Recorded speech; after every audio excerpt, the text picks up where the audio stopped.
Valentina Bobir has finally been able to make the difficult journey to see her mother.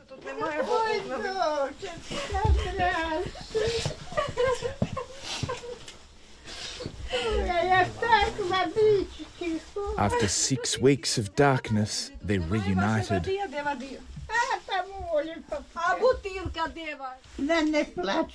Don't cry, her mother says. They're not shelling anymore, right?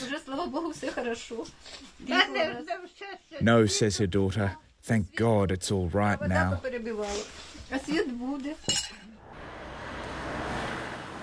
Valentina has come from Chernihiv. The ruined city is only 10 kilometres from her mother's village of Lukashivka, but it was cut off by near constant bombing. We couldn't reach our relatives. We could hear that the village was shelled, but couldn't check how they were. And they could see that Chernihiv was also shelled and couldn't call us. Imagine what it was like.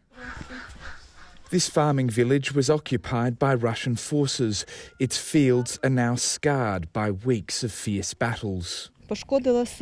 A bomb hit here. Thank God we were in the cellar. When we came out, we couldn't see our house, just smoke and dust. The violence against civilians here was indiscriminate. Cluster bombs sent carnage in all directions. Alexandra Movpan lived through World War II. Before this war started, she could walk, but that may as well have been another era. Her family carried her each day to their cellar for shelter.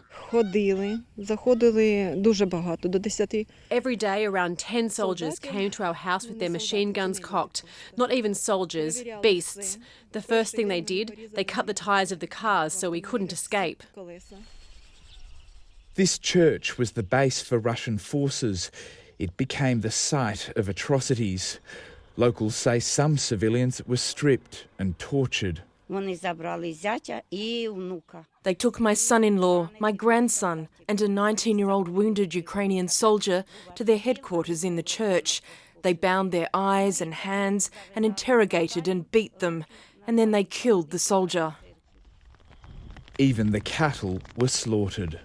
After the Russians retreated, the bodies of scores of their comrades were found inside this church. And now Ukrainian authorities have found more bodies in here, which they say show gruesome evidence of torture.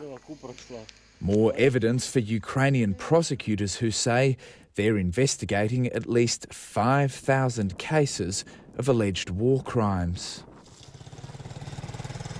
These villages are windows into Russia's vicious tactics and signs of suffering to come for the people of the East. In war, little is sacred.